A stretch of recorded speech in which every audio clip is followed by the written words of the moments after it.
ही चमत्कार पाहिला. तिथंच राहायचं ठरवलं महाराजांनी. मठ बांधून दिलेलं आहे त्याने. नेहमी महाराजांच्या दर्शनाकरता यावं, बसावं, त्यांनी विचारावं, पूजा वगैरे करावी, गाजन वगैरे आणखी चाललेली आहे, चालू झालंय काय. अशी अनेक मंडळी गावात त्या ठिकाणी जाणं येणं सुरू झालं. संगमावरून संगमावर जात असतील महाराज, नाही असं निसतं जायचं नेम आणला. तिथं राहत होते ते आता गावात येऊन राहायला लागले. अनेकम संगमे वृक्षां ग्रामे निवसते मठे. सकाळी जायचं, स्नान वगैरे करून 12 वाजता जायचं, वृक्षा मागायची गावामध्ये, आणखी मठामध्ये राहायचं. असा कार्यक्रम चाललेला आहे. राजाच्या स्वाधीन झाल्यासारखं महाराजांनी दाखवलेला आहे. जसं राजा माळे, आज महाराज वनामध्ये जाऊया, चला पालखीमध्ये बसून जायचं. राजाने आपलं सैन्य वगैरे बरोबर असायचं, घ्यायचं, जायचं. आता ही स्थिती गाणगापुरामध्ये कोणीतरी एक संन्यासी आलेला आहे, आणखी राजाच्या नादी लागलेली आहे. एवढाच विचार का राजा त्यांच्याकडे काय येतो हा विचार कोणी केला नाही. इतके दिवस तिथं राहिले होते, राजाला काही त्यांनी बोलावून पाठवलं होतं. वंध्या महिली तिसरं तुझं निघाल, त्यामुळे कीर्ती पसरती आला. राजाला ही सद्बुद्धी झाली. आणि काय त्याने आणखी मी राजाचा अहंकार सोडून दिला, तीन भक्त रूप झालेला आहे. भक्त झाल्यामुळे आणखी त्याच्यावर कृपा झाली, प्रेम झालेला आहे. त्यांच्या कानावर ही गोष्ट गेलेली आहे की हे कोणीतरी स्वामी, राजा सांगेल तसं वाटतोय. शिकारीला राजा निघाला, हे निघाले त्याच्यावर. कुठं जायचं असेल तो म्हणेल त्याप्रमाणे पालखीत बसतात, जातात. संन्यास आश्रमाला हे योग्य आहे काय, हा एक विचार त्याच्या मनामध्ये आलेला. श्रेष्ठ पुरुष आहे, ज्ञानाने म्हणा, आपल्या साधनाने म्हणा, श्रेष्ठता ज्याला मिळालेली आहे, त्याच्यामध्ये त्याच्या मनामध्ये अहंकार जर उत्पन्न झाला तर त्याचंही नुकसान आहे आणि इतरही अनुयायांचंही नुकसान आहे. भारतीला अहंकार उत्पन्न झालेला आहे म्हणून या संन्याशांची ते निंदा करताय. संन्याशाने असं वागणं बरोबर नाही. आपलं आपलं प्राणभजप करावा, स्नान करावी, निरंतर ध्यान वगैरे करावं, आत्मानात्म विचार करावा. हे काय म्हणा, राजा जिथं नेहमी तिथं जातात हे संन्यासी करतात. हा विचार एक त्यांच्या मनामध्ये आलेला आहे आणि त्यांनी नुसता विचार मनामध्ये नाही, ते असं बोलू लागले. त्यामुळे लोकांच्या मनावरही परिणाम झाला की खरोखर हे असले कसले संन्यासी. बुद्धिनिरंजन अज्ञानां कर्मसंगिनां, भगवान सांगताय श्रेष्ठ पुरुषाला कर्म करण्याची जरुरी नाही आहे. सर्व त्याग ज्याचा झालेला आहे, कर्मबंधनातून तो मुक्त झालेला आहे. कर्माचा बंधू म्हणून ज्ञानेश्वर महाराजांनी सांगितलेला आहे. तैसा कर्तृत्वाचा मधु, कर्मफलाचा आस्वादू, या दोहोचीही नाव बंधू कर्माचा की. कर्तृत्व मला असणं, कर्तृत्व अभिमान आहे आणि या कर्माने मी अमुक फळ मिळणार आहे, मला मिळवायचं आहे, ह्याचंच नाव कर्मबंधन आहे. नुसतं कर्म केलं म्हणजे बंधन नाही आहे. अंतःकरणामध्ये कर्तृत्व अभिमान गेलेला आहे. कोणत्याही फलाची इच्छा राहिलेली नाही आहे आणि अशा रीतीनं जर कर्म करत असेल तर ते कर्म त्याला बंधक नाही. तसं महात्म्यांचं, महाराजांचं तसं कर्म आहे. काय इच्छा जशी आहे, भक्ताची इच्छा आहे त्याप्रमाणे चाललेला आहे. मग त्रिक्रम भारती मनामध्ये मात्र हे उत्पन्न झालं. ज्ञान आहे ना जवळ, संन्यास धर्माचं ज्ञान आहे. सगळ्यांच्या धर्मात 3 वेदाचा अभ्यास त्यांनी केलेला होता म्हणतात. त्या प्रांतामध्ये अत्यंत प्रसिद्ध मोठे ज्ञानी म्हणून ते प्रसिद्ध होते. आणि पुन्हा त्यागी होते. संन्यास घेतला होता ना. ज्ञान असून सुद्धा काही आपल्याला मानसन्मानाची इच्छा नाही आहे. कुठेही गेले असते तर वाटेल तितका आणखी त्यानंतर सत्कार वगैरे झाला असता, पण ती इच्छा नाही. हा एक मोठे आहे, त्याग आहे, वैराग्य आहे. आणि असे जगामध्ये प्रसिद्ध असते ते सांगायला लागले की हे स्वामी बरोबर वागत नाही आहे, बुद्धिभेद होण्याचा प्रसंग आलेला आहे. 4 लोकांच्या कानावर काही गोष्ट आली, महाराजांचं आणखी कीर्ती आली असेल, ती आता पुन्हा खंडित होणार. काय हे स्वामी असं काय वागतात असं वाटायला लागलं. तर अशा प्रकारचे जे त्रिविक्रम भारती असं बोलतायत, लोकांनी येऊन सांगायचं तुमची निंदा करतात, हे करतात, आणि याला कळलेलंही आहे. त्यामुळे आता त्यांची सुधारणा करायची आहे हे याला वाटलं महाराजांना. ज्ञान आहे, भक्ती आहे, त्याग आहे, असा समाजामध्ये मोठा असलेला मनुष्य हा या ह्याच्यात कशाला पडतो म्हणा, काय जरूर काय आहे म्हणा. आपलं कर्तव्य कर्म करून राहायचं.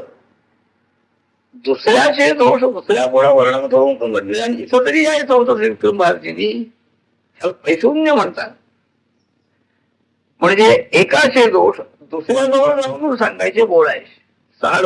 साडी म्हणतात की नाही, हे पैशून्य, हे असुरी प्रकृतीचं लक्षण, असुरी संपत्तीमध्ये घातलंय भगवंत आहे.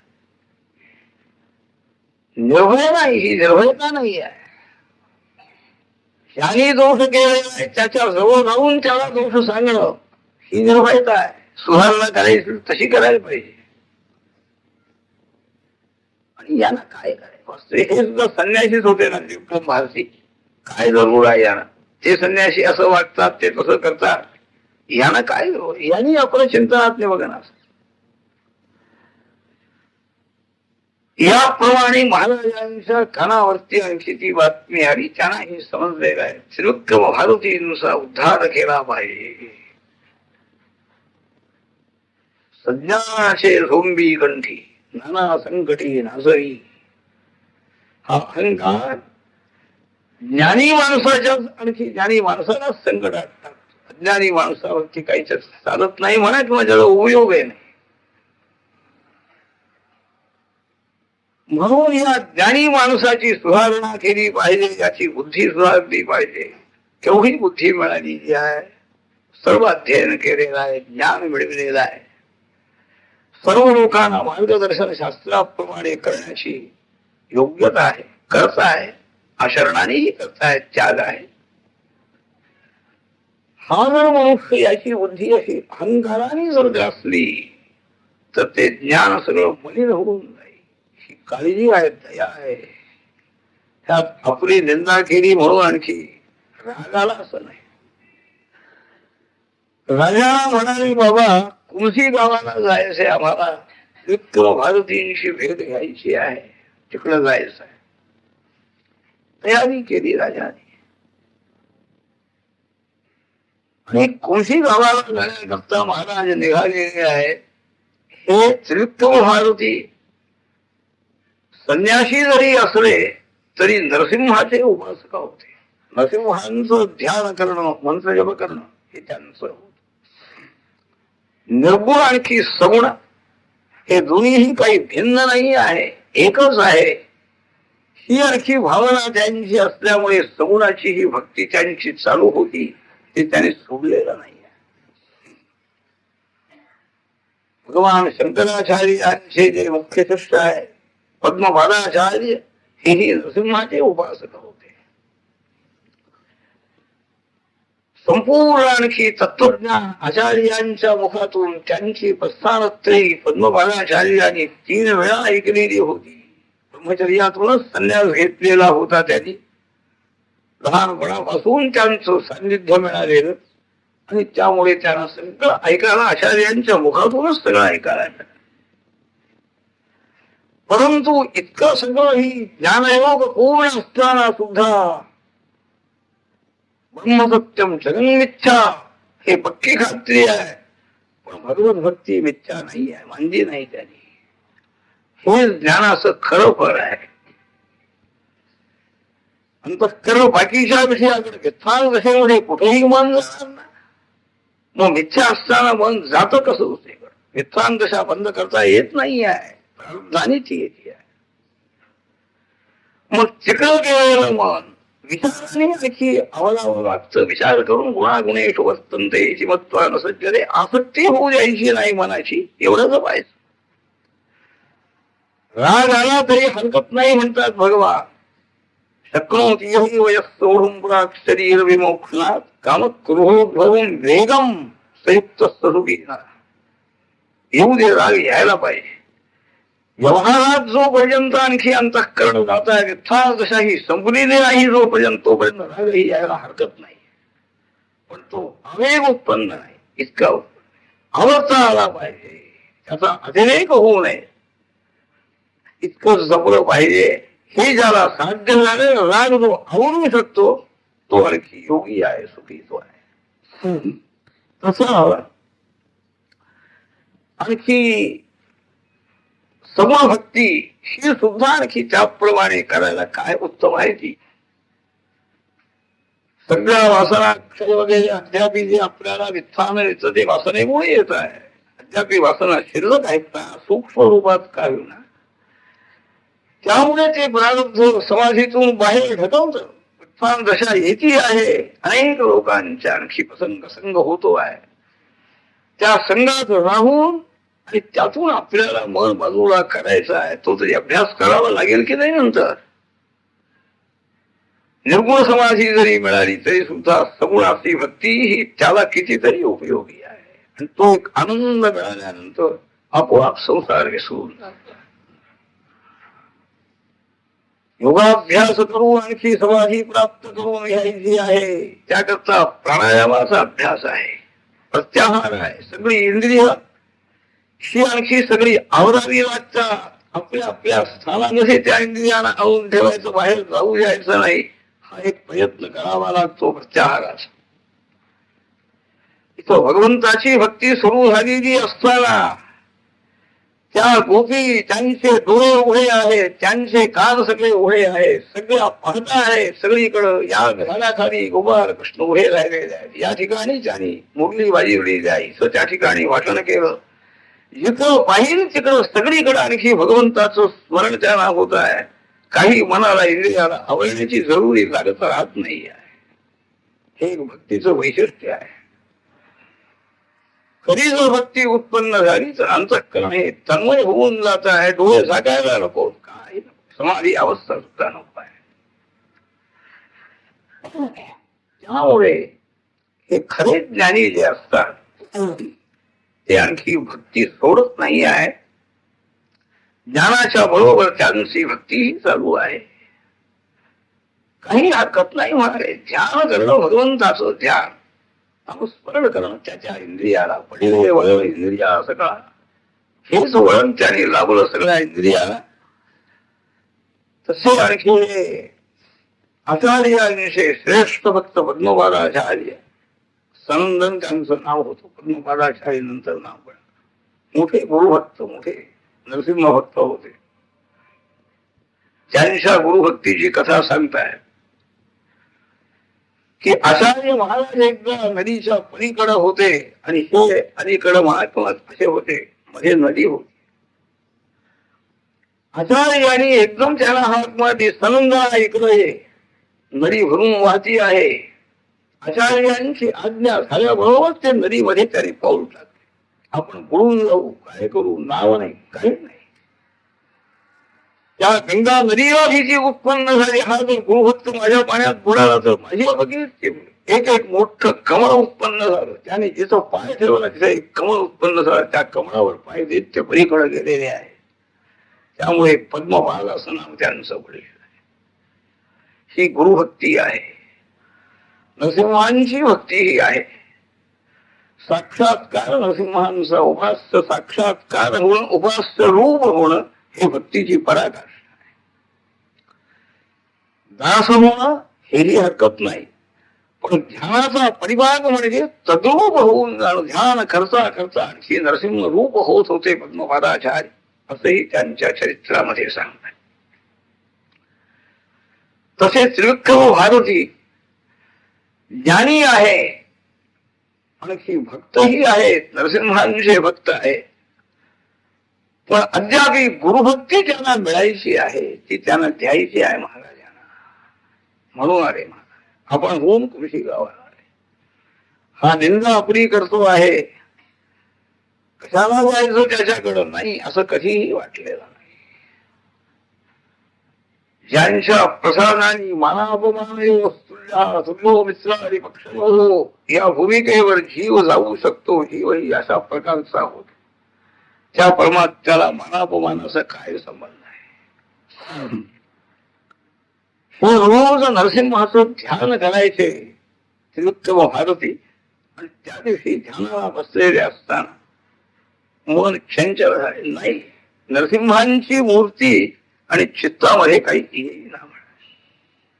वास्तविक सर्वसंग परित्याग करून ते या मार्गाला वळलेले आहे. संन्यास दीक्षा धारण केली करणं म्हणजे सर्वसंग परित्याग केलेला आहे. संसारातली सगळी ममता सोडून घेऊन आलेली आहे. असं असताना ध्यानाचा अभ्यास रोजचा चालू असताना सुद्धा चंचल मना हा त्या दिवशी चंचल झालं, मन स्थिर होईना. आणि नरसिंहांची स्तुती ते करू लागले. देवा आज का म्हणाले आपण येत नाही माझ्या मनामध्ये, दया करा. इतक्या त्यांच्या मनामध्येच काही वाटलं. नदी तीरावरती आणखी नरसिंहांचं दर्शन होईल असं वाटलं म्हणा. ध्यानात ज्ञात्वा स्थिरं विभुं कस्तचित्तो वेगात् द्रष्टुं अचिंत्या व्यक्त विश्राम. नरसिंहच या रूपाने आलेले आहेत त्यांना दर्शन देण्याकरता.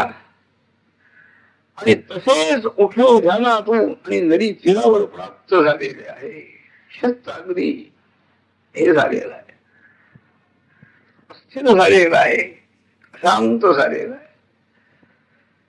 आणि त्या भगवंताचं दर्शन करावं असं त्यांना वाटलं त्यावेळेला. आणि आलेले आहेत त्रिविक्रम भारती पाहताय.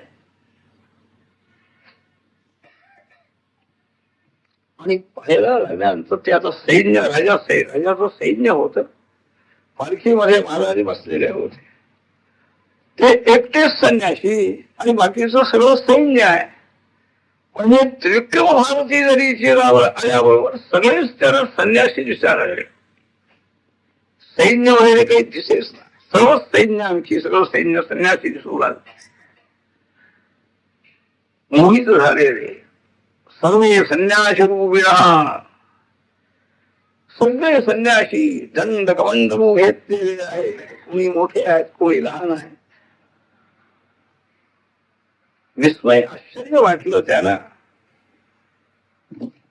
आणखी पाहताय सगळं. इतक्यात महाराज बोलू लागले त्या पालखीमध्ये बसलेले.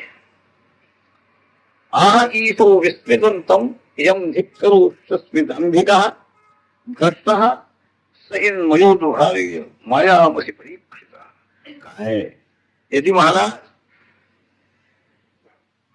ही दांभिक याची आहे महाराज. भक्त झालेला मी संन्यासी आहे आणि तुम्ही कशाला आलायचं? तुमची परीक्षा माझ्याकडे चालू म्हणाले. कोण दांभिक आहे, काय कसं आहे सांगा म्हणाले, समजून आम्हाला. नृसिंहांचं ध्यान करणारे तुम्ही आहात ना. यती धर्माचंही उत्तम शिक्षण तुम्ही घेतलेलं आहे. सर्व लोकांमध्ये प्रसिद्ध संन्यासी वैराग्य संपन्न म्हणून तुमची कीर्ती आहे म्हणाले. काय संन्यास्तम भूमी किंतया, कशाचा संन्यास केला? ते समर्थांच्या चरित्रात काही गोष्ट आहे ना. ते आपले रंगनाथ स्वामी ते आपले घोड्यावर बसून जायचे, हे करायचे, असे करायचे. समर्थांनी एक पत्र लिहून दिला प्लॅस्टर. घोडा कशाला पाहिजे, हे नोकर चाकर कशाला पाहिजे, हे वस्त्र विस्त्र सगळे आणखी इतकं वस्त्र अलंकार कशाला पाहिजे, हे सगळं लिहून दिलं. त्या शिष्याने जाऊन त्यांना हे दाखवलं. त्याने खाली लिहिलं की कोंबडी कशाला पाहिजे, जटा कशाला पाहिजे, लंगोटी कशाला पाहिजे, हे सगळं घेऊन ते त्याला पाठवून दे. हे आता महाराज विचारतायत. संन्यस्तम गुरुही किंतया, सगळं तुम्ही प्रसिद्धी, जगात प्रसिद्धी मिळली, कीर्ती मिळवली, नरसिंहाचं ध्यान करता म्हणाले, कशाचा संन्यास केला, त्याग कशाचा केला. हे सगळं करणारा मी आहे आणि हा संन्यासी असं वागत नाही. हेच तुम्ही समजून घेतलं ना. म्हणजे हे सगळंच तुम्ही घेतलंय आपल्याकडं. पुण्य झालं तरी सुद्धा पापात्मक पुण्य आणि पुण्यात्मक पुण्य म्हणून ज्ञानेश्वर महाराजांनी काय सुंदर विवेचन केले. पुण्याने स्वर्ग लोकांना जातात म्हणाले ते, पण ते पापात्मक पुण्य आहे.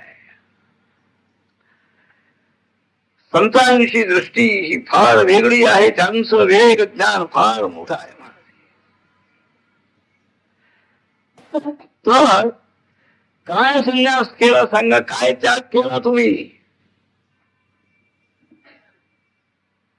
फक्त यज्ञोपवीत काढून टाकलं, शिंदी काढून टाकली, दंड तेवढा घेतला म्हणाले हातात. हा सगळं भरलेला आहे. अहंकार आहे, रागद्वेष आहे. संन्यास हा फक्त वेशावरून तुम्हाला संन्यासी म्हणायचं. वेशावकारी संन्यासी धर्मज्ञोवा भवेदपि. त्या वेशाला अनुसरून संन्यास मानायचा का. दंभी कोण आहे, दांभिक कोण आहे. तुम्ही मोठे विद्वान आहात म्हणून मी ऐकलंय म्हणाले गुरु महाराज म्हणे. दंभी लक्षण जिज्ञा जिज्ञासु आगतो कस्यचा तो नृसिंह प्रसादेन विद्वमुस्तद वक्तुमर्हसि. विद्वान आहात म्हणाले, नरसिंहाचे उपासक आहात, तेव्हा त्यांचा प्रसाद तुमच्यावरती आहे. तुम्ही सांगा, समजून सांगा मला कसं वागायचं ते. म्हणजे काही अहंकार काही नाही. दांभिक म्हणजे कोणाला म्हणायचं म्हणाले सांगा. आपण कसं वागतो हे आपल्या तोंडाने सांगणारा दांभिक आहे. स्वधर्म प्रकटीकरण दंभा, आचार्य महाराजांनी दंभाची व्याख्या केली. मी इतकं दान केलेलं आहे, मी वारी करतो नेहमी, मी आणखी दान धर्म करतो, मी तीर्थयात्रा करतो, मी परोपकार, हे स्वतःच्या तोंडाने सांगणं त्याला दंभ म्हणतात. तेव्हा दंभ म्हणजे काय हे समजून सांगा. तुम्ही विद्वान आहात. डोळे उघडण्याचे उपक्रम भारती. आपल्या अंतःकरणाचं ज्ञान यांना आहे आणि बुद्धीसाक्षी परमात्माच आहे अशी खात्री झाली त्याची. प्रत्याहृत मध्ये भगवंती समाजया नापि वक्तुम ऋषिकेश शक्य पाहिजे. अहंकार दूर झाल्यानंतर काय विचारायचं. माझी बुद्धी आपण दूर केली म्हणाली, दुर्बुद्धी दूर केली. ह्या माया मोहामध्ये मी सापडलो, सगळे सापडतात म्हणाले. का हे मी सांगू शकत नाही, बोलू शकत नाही. आलेलो आहे मी. माझ्या अपराधांची आपण क्षमा करा. आजपर्यंत जे ध्यान झालं, काही थोडंफार घडलं आपल्या कृपेनं, त्या पुण्याने आपलं दर्शन मला साक्षात्कार झालं. आपणच नरसिंहा दया करा माझ्यावरती. याप्रमाणे निरहंकार वृत्ती झाली. मनातला तो दोष निघून गेला. मनातला दोष दूर करणं किती कठीण आहे. हा जो अंधार आहे, अज्ञान अहंकार अंधार, हा अंधार दूर करण्याला बाहेरच्या कोणत्याही प्रकाशाचा उपयोग नाहीये. तो अज्ञान अंधकार दूर करण्याची शक्ती फक्त आणखी गुरूंच्या जवळ आहे, महात्म्यांच्या जवळ आहे. आणि तो अंधार यांच्या सारख्यांच दूर केलेला आहे. श्रीना कोणी दुसऱ्याने जाऊन सांगितलं असतं तर त्याने ऐकलं नसतं. सर्वच संन्यासी आहे. विश्वरूप मीच विश्वरूप आहे. कोणाबरोबर मी आणखी कसा वागतो म्हणजे दुसरा आहे कुठं म्हणाय, हा विचार तुम्ही करायला नको का. मग एकदम त्या ठिकाणी सगळं सैन्य दिसायला लागलं. आणखी नरसिंह सरस्वती महाराज एकटे संन्यासी आहे, राजा आहे, त्याचे मंत्री आहे. राजा वाला घालतो आहे, हा जोडून उभा राहिलेला आहे. हे विश्वरूप आपल्या नेत्राने पाण्याचं सुद्धा त्याला डोळे झाकून घेत ते विक्रम महाराज पाहता पाहू शकत नाही म्हणाले. अर्जुनाने सुद्धा सांगितलं नाही. सेनेवर उभे भुजेन सहस्रबाहू विश्वमूर्ते, पहिलं रूप मला दाखव, बाहेर नको. आपलं तेज काय, आपलं स्वरूप काय आहे, आपलं एकंदर हे मला थोडस पाहायला मिळालं म्हणाले. शांत संन्यासी महात्मे आहेत, पालखीमध्ये असलेले आहे.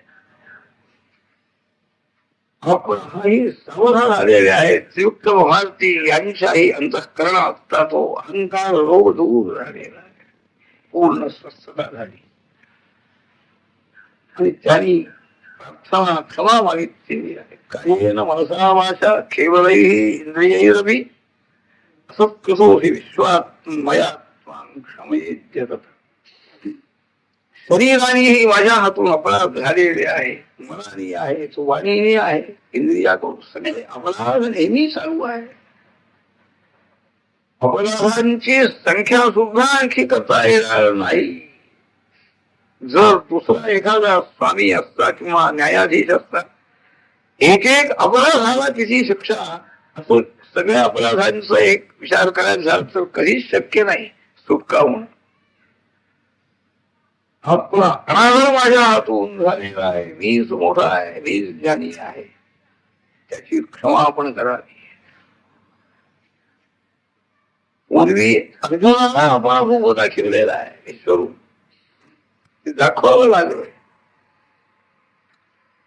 सगळे प्रकार त्यांनी केले ना. समोपचाराने उपदेश केला, मित्र म्हणून उपदेश केला, शिष्य म्हणून उपदेश केला. शेवटी विश्वरूप दाखवून त्याला सांगितलं की तुला जायचं असेल तर चालता हो म्हणाले. तुला काही तुझी जरूर नाही, माझ्या संकल्पाने हे सगळं बनणार आहे. तुला विचार हे मला पटत नाही तर चालला म्हणा, हे कोणीही जिवंत राहणार नाही. तू गेलास तरी हे ज्या वेळेला ते रूप दाखवून बोलले, मग त्याचा आणखी हट्ट गेला, अहंकार गेला त्याचा. तसं त्रिविक्रम भारतींचाही अहंकार दूर झालेला आहे भगवंतांच्या कृपेवर. ज्ञानरूपी नौका आपल्याकडून मिळाली. अविद्या प्रवाहामध्ये मी सावडलो. आत्मस्वरूप रूपी तीराच्या जवळ मला न्या, आपण या ज्ञान नौकेनं अशी प्रार्थना केली. महाराजांनी त्याला सांगितलं, राम म्हणाया तिथंच तो येत काही गाणगापूरला येण्याचं कारण नाही. ज्ञान आहेच आहे तुमच्या जवळ, पण ते तुम्ही विसरून गेला म्हणाले.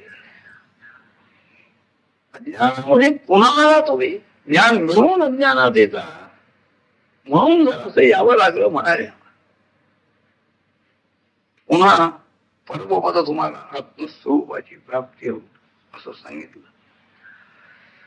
तिथं राहण्याची आज्ञा त्रिविक्रम भारतीनं केलेली आहे. आणखी सगळ्या राजा त्याचं सैन्य घेऊन पुन्हा मठामध्ये महाराज येऊन राहिले. आणि नंतर कर्मयोग, कर्ममार्ग जो आहे, त्या कर्ममार्गाचाही उपदेश त्यांनी केलेला आहे. ज्ञानकांड इथपर्यंत सांगितलं. महाराजांनी जी विभाग केलेला आहे गुरुचरित्राचा, त्रिविक्रम भारतीला आणखी सुधारणा करलं. इथपर्यंत ज्ञानकांड झालेलं आहे. आता याच्या नंतर 24 अध्याय झाले मूळ गुरुचरित्रातले, इथं 13 अध्याय झालेले. यानंतर 5 अध्याय या जिजाश्री गुरुचरित्रातले 5 अध्याय कर्मकांड म्हणून आहे. नामधारकांचा प्रश्न आहे. आतापर्यंत म्हणाले सगळं ज्ञानयोग सांगितला, वैराग्य आहे, ज्ञान आहे. महाराजांनी स्वतः संन्यासाची इच्छा घेतली म्हणजे ज्ञानयोगाचाच पुरस्कार. प्रत्येक वेळेला दिसतो आहे. श्रीवल्लभांचं चरित्र आहे. काही सांसारिक घटना घडलेल्या आहेत, परंतु मुख्यतः म्हणजे ज्ञानयोग. आता संन्यासाची इच्छा धारण केली. हे सगळं इतकं असताना पुन्हा कर्मयोगाकडे का वळले महाराज? कर्माची जरूर काय म्हणाले. ज्ञान उत्पन्न झाल्यानंतर अज्ञान नाही सर झालं की सगळं संसार बंधन, सगळं कर्मबंधन, सगळं मुक्त होतो. क्षीयन्ते कर्माणि, सगळी कर्मांचा क्षय होतो, सर्व संशय दूर होतात आत्मज्ञान झाल्यानंतर. मग कर्मयोगाची जरुरी काय आहे आणि उपयोग काय? भगवंताने कर्मयोगाचा पुरस्कार केलेला आहे, ज्ञानयोगाचाही त्यांनी पुरस्कार केलेला आहे. मग ज्ञानयोग का घेऊ नये, कर्मयोग कशाला पाहिजे असं जर म्हटलं अर्जुनासारख्याने तर काय घडलं काय का? ती शंका नामधारण नाही केली.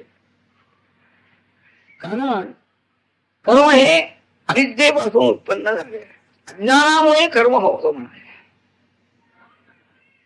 मी आत्मा आहे, असंग आहे, सच्चिदानंद घन मी आहे असं जर ज्ञान असेल तर कोण आहे कर्म कोणाशी करायची?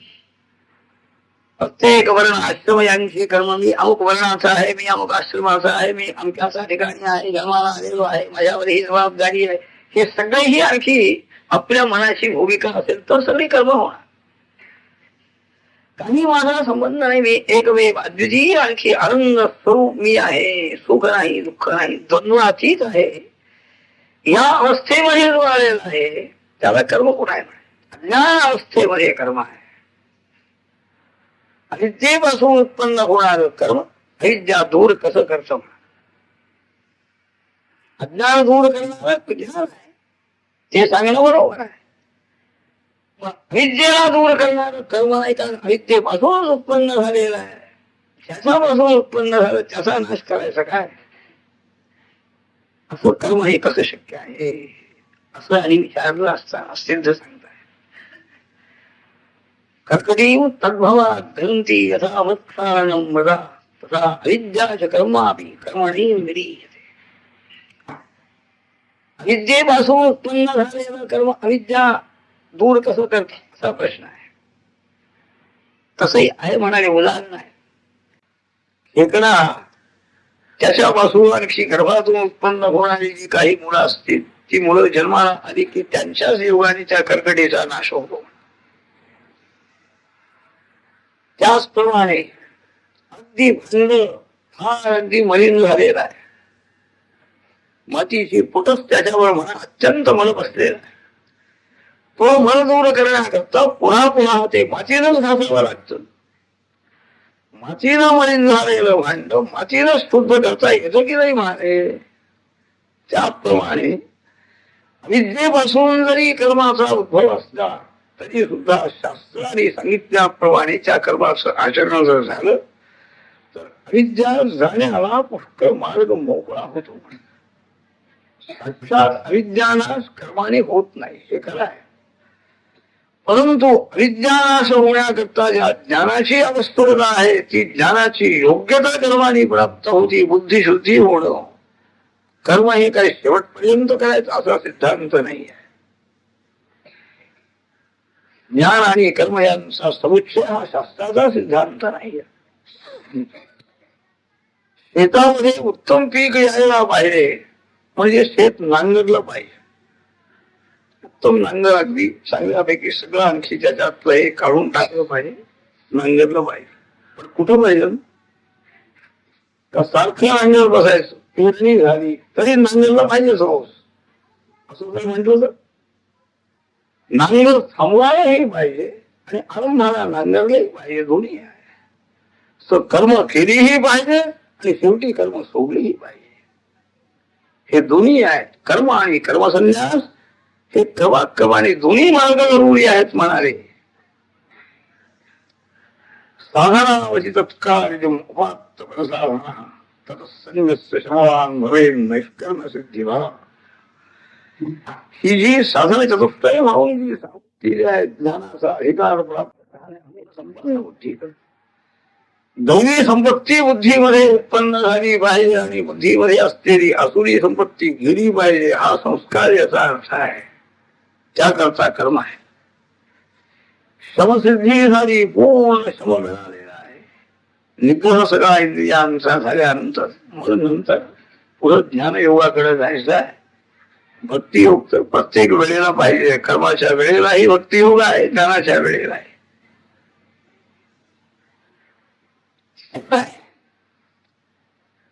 भगवंतानी कर्मयोगाचा पुरस्कार का केला? स्वतः करून दाखवलं म्हणाले त्यांनी. कारण मी ज्याप्रमाणे वागेन त्याप्रमाणे सगळे लोक आणखी माझं अनुसरण करतील म्हणाले. वागण्याने आपल्या आचरणाने जास्ती परिणाम होतोय, लोकांना मार्गदर्शन होत आहे.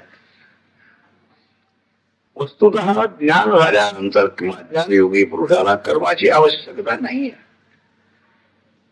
उपयोग काय म्हणून विचारलं, उपयोग हाच आहे, त्याला काही आता बुद्धी शुद्ध झालेली आहे, आत्मज्ञान झालेलं आहे, सगळं झालेलं आहे. लोकसंग झालेले आहे, हे कार्य आहे ना. श्रेष्ठ पुरुष जसा वागतो त्याने जर कर्म सोडून गेली, शास्त्र वगैरे काही म्हणायचं नाही, काही जरूर नाही, देवपूजा नको, काही नको, सगळं मिथ्या आहे, हे सगळ्याला पटेल का? त्याला एक मिथ्या बुद्धी झालेली आहे, मनाप्रमाणे उस्तुल्य आहे, हे सगळे कसे होऊ शकते? गुणातीत बुद्धी ज्याला मिळालेली आहे त्याच्या हातून कर्म सुटलं तरी हरकत नाही, पण तो सोडत नाही, सोडू नाही म्हणून आहे. लोकसंग वेगळे ना सगळा. लोक सगळे हे आणखी आपला अधिकार नसताना कर्म त्याग करू, आणखी हेही नाही आणि तेही नाही, दोन्ही भ्रष्ट होती. म्हणून हा कर्मयोग महाराजांनी सांगितला. ब्रह्मत्व यवन मोळाया कश्चित हिंसो भवत खरा सदस्याहूय विप्रांस स्वाग्रे वेदान पाडय. यमनांचं राज्य होतं त्यावेळेला. 600-400-500 वर्षापूर्वीची गोष्ट आहे. महाराजांचं अवतार कार्य. त्यावेळेला एक यवन राजा, परंतु बाहेरून विरोध दाखवायचा. ब्राह्मणांना मुद्दाम बोलावून आणायचं. काय म्हणाले तुम्ही, तुमचे वेद कसे आहेत, काय सांगितलंय वेदात, आम्हाला समजावून सांगा, आम्हालाही ऐकू दे म्हणाले. असं बाहेरून आपलं आदर दाखवायचं आणि त्यांचं काही दक्षिणादान वगैरे करायचं. त्यामुळे काय सगळे लोक जायला लागले. वेदामध्ये काय सांगितलेलं आहे वगैरे हे सगळं ऐकावं. आणखी काय म्हणाले, यज्ञयाग हिंसा करता तुम्ही, हे करता. आपल्या बुद्धिवादाने आणखी त्यांचं श्रद्धा कमी करण्याचा प्रयत्न करायचा.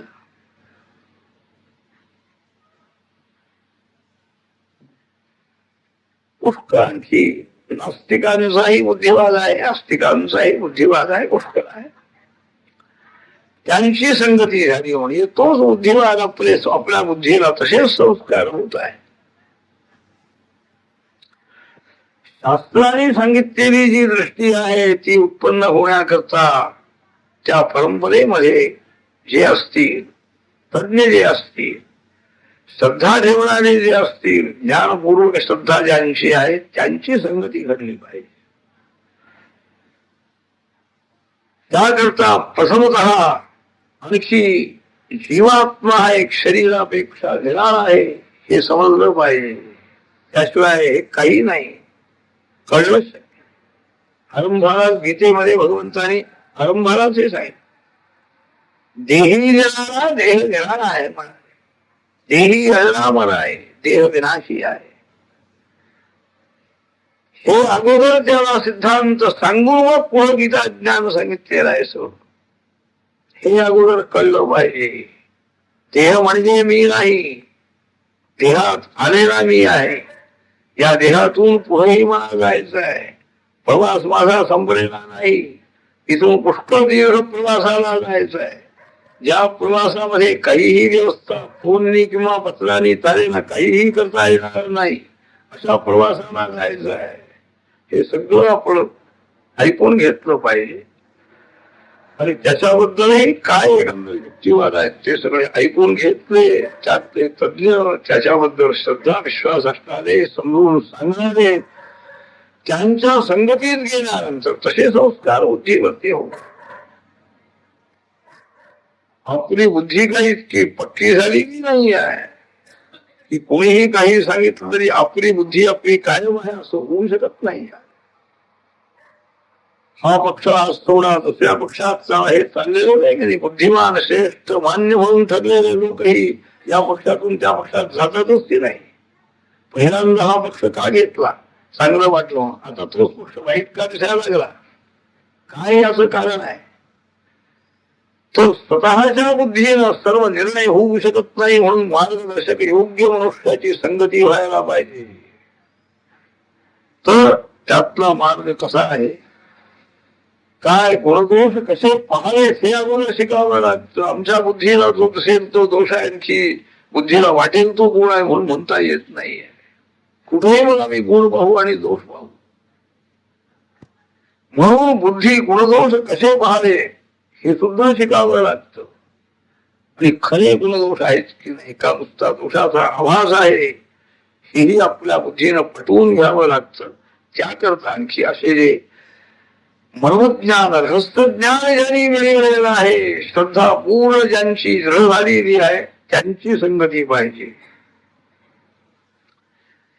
परंतु अर्थाकडे लक्ष गेल्यानंतर अर्थ काम हे दोनच पुरुषार्थ आहे. ही आणखी बुद्धी ज्यांची आहे अशी मंडळीच्या राजाकडे जायला लागली. पैसा मिळतो आहे. राजाचा हेतू असा आहे, तुमचा धर्म वैदिक धर्म श्रेष्ठ म्हणता काही नाही, त्यातही दोष पुष्कळ आहे असं त्याने सांगावं आणि यांचा बुद्धिभेद करावा असे प्रयत्न चाललेले. पुष्कळ लोक जायला लागले.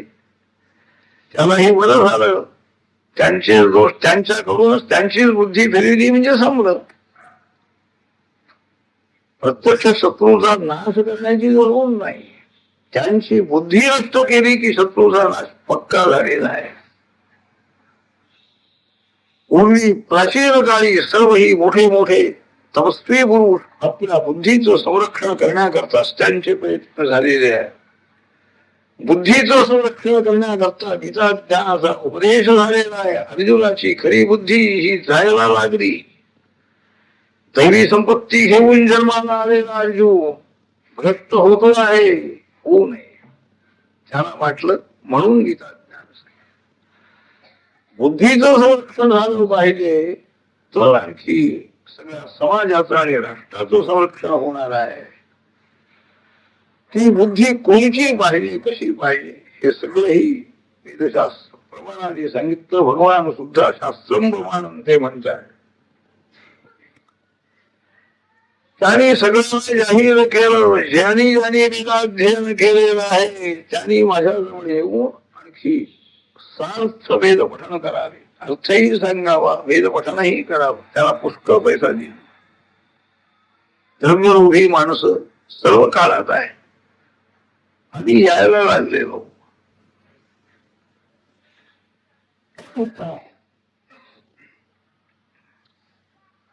आणि तो जो आहे राजा, त्याची बुद्धी मात्र निराळी आहे. सगळ्यांची निंदा करतो आहे. तो ऐकून घेतो, पैसे देतो, पण निंदाही करतो. पैसे दिल्यानंतर त्याला निंदा करायचा अधिकारच मिळाला की नाही.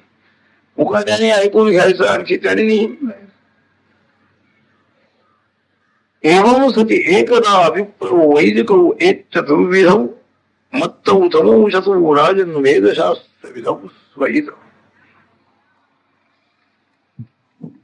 त्रिविक्रम भारतीला अहंकार झाला होता, परंतु त्रिविक्रम भारती त्यांचा अहंकार फक्त दूर केला महाराजांनी. त्यांच्या घरी जाऊन त्यांची भेट घेऊन केलेला आहे.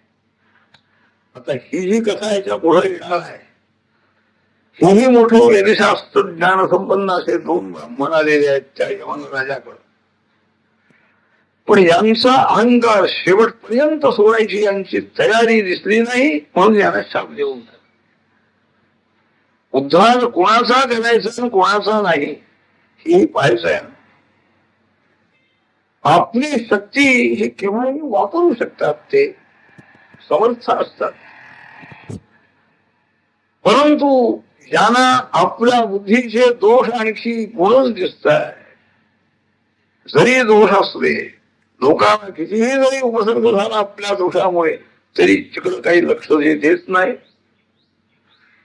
त्यांचे दोष दूर करायचे की तसेच राहू द्यायचे, मग जगाचं संपलंच. मग देवाने आपलं हेच काम करत बसलं पाहिजे.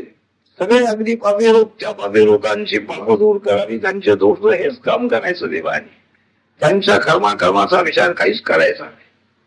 ज्ञानेश्वर महाराजांनी लोक संत म्हणतात की इतक्या लोक कशाला ज्ञानेश्वर महाराजांनी समाधी घेतली, आणखी काही दिवस उपदेश करीत राहिले असताना काय झाला. केलेला आहे किती उपदेश, त्याचं किती आम्ही घेतो, कितीतरी पूर्ण करून ठेवले, त्यांनी सगळं दाखवून ठेवलं आहे. त्यांना विचारण्याचा आम्हाला काय अधिकार आहे. म्हणून नरसिंह सरस्वती महाराजांनी वाटेल त्याचा उद्धार नाही केला. हे जे दोन ब्राह्मण आलेले आहेत, अत्यंत अभिमान त्यांना झालेला आहे. वेदशास्त्र ज्ञान आहे आणि द्रव्य लोभ आहे. त्रिविक्रम भारती तसे नाही आहे. अहंकार असेल पण त्याग आहे, संन्यास खरा संन्यास आहे.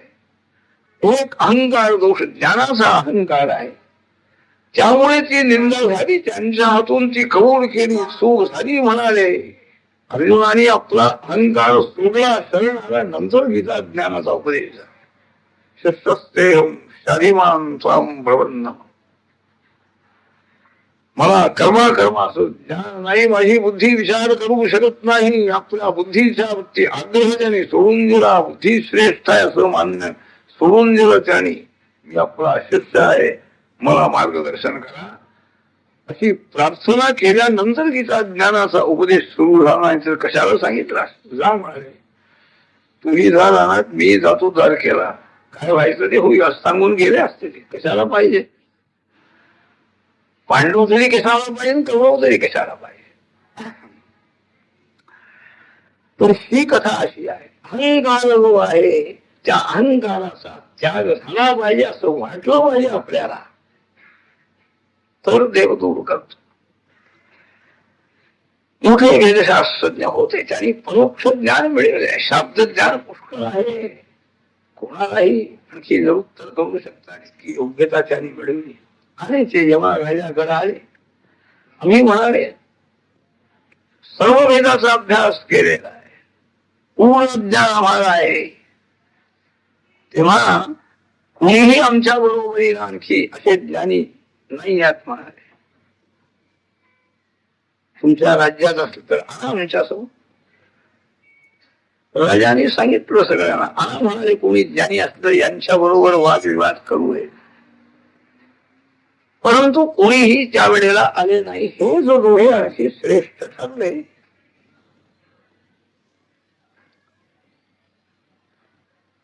अगप्पात त्यांचा होण्याची वेळ आलेली आहे.